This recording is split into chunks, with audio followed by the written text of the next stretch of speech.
Pro Group Management. Workers' comp that works for you.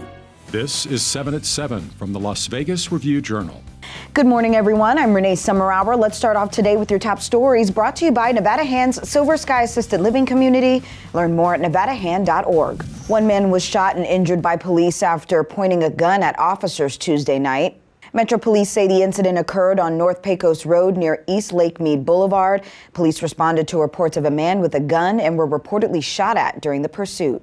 After a short foot pursuit, the subject produced a handgun and pointed it at the officers.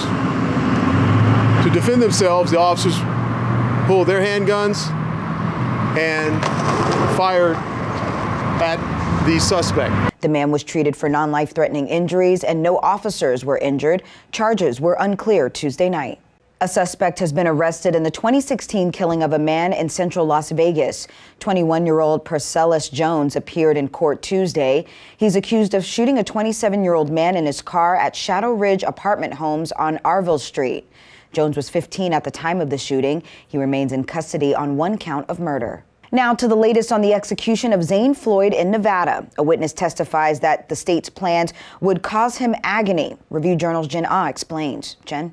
Well, Renee, an anesthesiologist testified the drug cocktail Nevada wants to use to execute Zane Floyd could result in extreme suffering for him. Dr. Mark Heath testified for nearly 5 hours Tuesday in federal court during the first of a 3-day hearing regarding Nevada's proposed plan for Floyd, who's now 46 years old.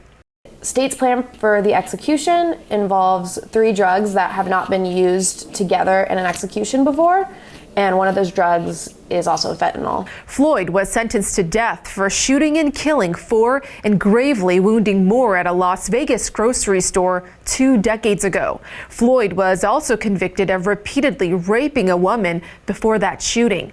His lawyers filed a clemency petition in August in district court and are also challenging the intended method of execution in state court. Renee? And over in Henderson, contention between a group of residents and the city continues as the city approves a signage plan for the Silver Knights Arena. The Henderson Coalition of Responsible Government has opposed the project since it was announced in 2020, and they've said the signs are too big and bright and could be a distraction. Their goal here is to have this facility integrate well with a residential area. City officials have said that the minor league hockey team has already made concessions and that the signage plan is similar to other commercial buildings in the area. In your health news, sponsored by Forum Dental Love Your Smile Again, Clark County invests in a treatment option for high-risk COVID patients. The county will use $1.5 million of federal funds to expand monoclonal antibody therapy. University Medical Center has been giving the therapy to about 60 patients a month, but an official with UMC says the new funding will allow it to expand that number to about 420. And nearly 3 months after approving a vaccine mandate for employees, the Clark County School District and its unions have not started negotiations. A CCSD spokesperson says some initial conversations have taken place, but formal talks have not begun. About 70% of school employees have uploaded a completed vaccination card to an online platform. Now it's time to take a look at your local weather forecast, sponsored by 1 Hour Air. No matter the season, no matter the reason, 1 Hour Air is here for you. Mostly sunny skies is forecasted for your Wednesday, 72 degrees for the high with light winds, about 10 miles per hour in some parts of the valley. Tonight we start to get chilly, upper 40s for the evening lows. For the rest of the week, we continue to cool down, 70 degrees by Thursday. We'll remain in the low 70s this week with mostly sunny skies, mostly cloudy at night, evening lows in the low 50s. In your business news, sponsored by Bank of Nevada, bank on accountability with gaming revenues industry-wide setting records. It's no wonder cities and states across America are looking to get in on the action. These moves to expand gaming in other states comes as casino revenues have grown over the last 3 years in almost every category. Like the Caesars Virginia slated to open in Danville in 2023. In Nebraska, voters have passed 3 initiatives to introduce casino gambling. And in New York, 9 companies are in line to get sports wagering licenses. In your lifestyle news, sponsored by Glittering Lights at Las Vegas Motor Speedway, forever happens here. That is what the Las Vegas Convention and Visitors Authority is saying in its latest marketing campaign. It's to encourage couples from all over the world to come to Las Vegas to say their I do's. The campaign touts the city as the wedding capital of the world. This also comes before Clark County issues its 5 millionth wedding license, and the occasion is expected to be marked with giveaways, events, and a scavenger hunt. This is expected to happen in 2022. Sports, sponsored by Station Casinos, STN Sports. Download the app and get a bonus up to $500 when you sign up.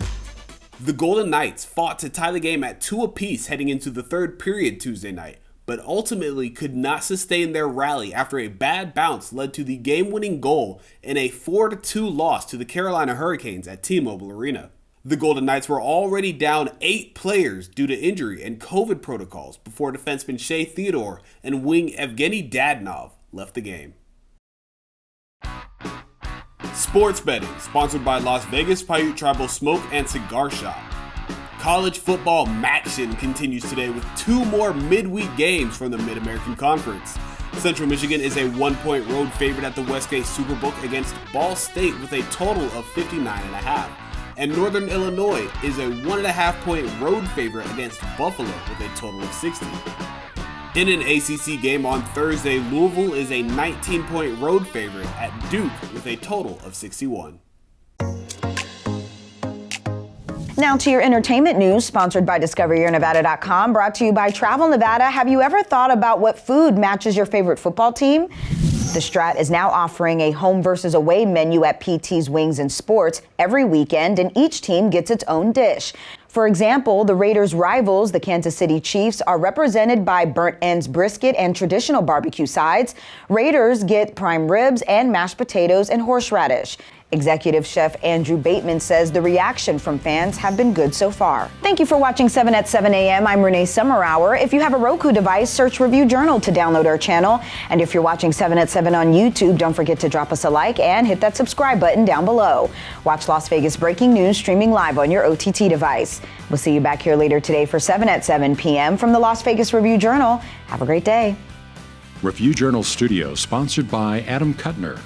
Get the maximum settlement as quickly as possible. This 7 at 7 update, sponsored by Pro Group Management. You're watching 7 at 7 from the Las Vegas Review Journal.